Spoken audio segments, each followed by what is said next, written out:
T'as enfin trouvé un sport qui te branche, le paddle. Et quand tu vois les murs juste derrière moi, qu'on appelle souvent vitres, tu te demandes comment ça marche. Je te balance toutes les règles à savoir sur le paddle. Et une fois que tu auras vu cette vidéo, tu pourras gérer tout ça. Ce qu'on va faire, c'est qu'on va voir les règles essentiellement en 5 points. Premièrement, on va voir le terrain plus le positionnement. Le terrain qui ressemble comme celui du tennis avec quelques petits changements. En deuxième point, on va voir le service qui lui est pas du tout comme le tennis. Ensuite, on va voir le déroulement d'un point. Est-ce que si on fait un smash vitre, est-ce que le point est gagnant? Bien évidemment, comment ne pas parler des murs appelés les vitres au paddle, celles que vous voyez juste derrière moi. Nous finirons par les points. Est-ce que ça se gagne en 1, 2 ou 3 ou en 15, 30, 40? Et si certains ont été ça, je vous donnerai quelques petits bonus en fin de vidéo. Le terrain de paddle fait 20 mètres sur 10 mètres, entouré de vitres et de grillages. Il se joue très généralement à 4 joueurs, souvent en 2v2. Avant de servir, chaque joueur doit garder son côté gauche ou droit pendant tout le set. C'est seulement pendant le jeu que les joueurs pourront se déplacer sur toute la surface du terrain. Bien évidemment, il est possible de sortir du terrain si la balle venait à sortir à l'extérieur. Mais moi, je vous rassure, on n'est pas du tout encore à ce niveau-là. Parlons maintenant du service. Le service, il se fait obligatoirement sous la taille après un rebond au sol. Et pas comme j'ai pu en voir certains faire un smash comme au tennis. Il se fait bien évidemment en diagonale, donc entre chaque point, n'oublie pas de changer de côté. Et petit rappel, quand tu vas faire ton service, surtout ne touche pas la ligne. Comme au tennis, tu as donc 2 essais. Si la balle touche d'abord le carré après le grillage, c'est considéré comme faute. Je vais... Ça merde. Si la balle vient toucher d'abord le carré après le grillage, c'est considéré comme faute. Par contre, si elle vient toucher la vitre après le carré, là tu es bon et tu peux jouer ton point. Parlons maintenant du déroulement d'un point. La balle peut rebondir une fois, mais tu peux également la prendre de volée. Je fais une petite précision pour ceux qui ne savent peut-être pas ce que c'est la volée. Les échanges sont souvent très vite parce que tu viens pas toucher le sol et ça fait du tac au tac.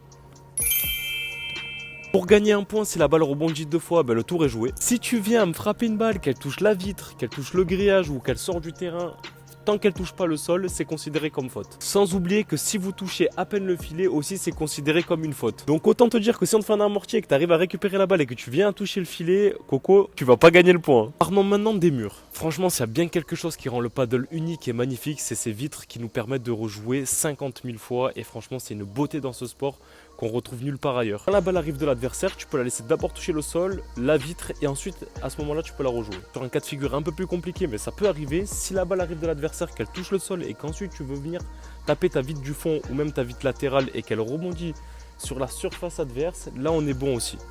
C'est peut-être un peu compliqué, mais je vous mets des petites illustrations histoire que vous compreniez. Je te fais une petite parenthèse, si la balle arrive dans ton camp et que tu veux taper ta vitre, mais par contre qu'elle ne touche pas cette surface-là, qu'elle touche soit le grillage ou je ne sais quoi, mais hors la surface, pareil là c'est point perdu, tu gagnes pas le point. Ah oui, et comment ne pas dire que si ton adversaire vient taper fort la balle et qu'elle sort du terrain, bien évidemment tu as le droit de sortir, courir et rattraper ta balle. Moi je vous donne un cas de figure que même moi à mon niveau au bout de 2 ans de paddle, j'arriverai même pas à aller la chercher. Parlons maintenant du système de points, comment gagner un jeu. Le système de points il est super simple, c'est comme celui du tennis. Il se joue en 15, 30, 40 ensuite jeu et pas 1, 2, 3, 4 comme au foot. Une fois que tu arrives à 6 jeux, c'est gagné, mais tu as gagné un set, t'as pas gagné le match. En général le paddle se joue en 2 sets gagnants. Si les 2 équipes font égalité, on finit souvent par un super tie-break qui fait de 1 jeu à 10 jeux. Je peux pas vous donner toutes les règles des points au paddle parce que selon les tournois, selon ce qu'ils imposent, ça peut vachement varier. Mais en général, tout ce que je vous ai dit, vous pouvez jouer en entraînement, ça se passera super bien. La vidéo va commencer à toucher à sa fin, mais je vais vous donner quelques bonus qui vous permettront de prendre vachement de plaisir au paddle. En conseil numéro 1, je vous dirais de prendre souvent le filet dès que vous pouvez. Je vous dis pas de le prendre à tout va, mais c'est là où la plupart du temps se déroule le jeu. C'est surtout là où tu peux finir tes points. Mon deuxième conseil, il est un peu contradictoire avec celui du premier, c'est de pas frapper comme une brute tout le temps. Je sais que ça peut être vachement frustrant de pas taper quand tu vois des ballons en l'air arriver. On est tous les premiers à vouloir la frapper, on l'a tous fait et tu vas le faire encore. Mais malheureusement, comment te dire que tu vas faire vachement de fautes et tu vas te donner des points bêtement. Donc frappe-en une de temps en temps, mais essaye la plupart du temps de caler tes balles. Le troisième point pour moi c'est quasiment le plus important au paddle, et surtout je le vois quand des coéquipiers ne jouent pas souvent ensemble, c'est de parler avec son partenaire. Je sais pas si vous avez fait des sports déjà collectifs, mais parler, demander où sont les joueurs, ça donne un repère immense sur le terrain. Il suffit qu'une balle où tu te fais lober,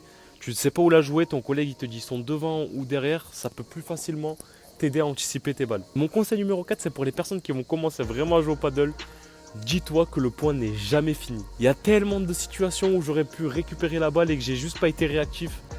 Ou du moins, même moi en attaque, je pensais avoir fini le point. J'étais là, je lâchais la raquette. Et les mecs, ils me ressortaient des balles et je me prenais des genres de passing et tout. Et tu pètes un blanc, tu te dis, Je pensais que le point était fini. Non, le paddle c'est jamais fini tant que la balle n'a pas touché 2 fois le sol ou elle est sortie du terrain. Je sais que j'ai pas pu aller profond dans les détails dans les règles du paddle. Maintenant, s'il y a des gens qui voient cette vidéo et qui ont des choses à dire, n'hésitez pas à les dire en commentaire. Ceux qui ont des questions sur lesquelles j'aurais pas pu aborder le sujet, n'hésitez pas aussi à écrire en commentaire, ce sera un plaisir de vous répondre. J'espère que cette vidéo vous a aidé, n'hésitez pas à mettre un petit like. Si vous voulez commencer aussi à suivre mes aventures de paddle, n'hésitez pas à vous abonner. Il y aura certainement souvent des tutos de paddle et surtout mon parcours. Je vais essayer de vous emmener avec moi en tournoi, etc. pour que vous voyez comment ça se passe. Je vous laisse aussi tous mes réseaux en description. On se retrouve bientôt pour une prochaine vidéo.